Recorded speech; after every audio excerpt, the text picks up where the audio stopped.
Harshit. I am studying first class.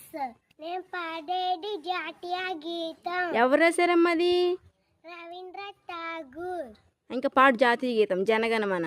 జనగణ మంగళ నాయక జయ హే భారత భాగ్య విధాత పంజాబ సింధు గుజరాత మరాఠ జావిరగు చలవంగా వింధ్య హిమాచల యమునా గంగా గుచ్చల జజరికరంగా కబ శుభ నాయే జాహే कब शुभ आशीष माहे जाहे कब जय दाता जनगण मंगल नायक जय है भारत भाग्य विधाता।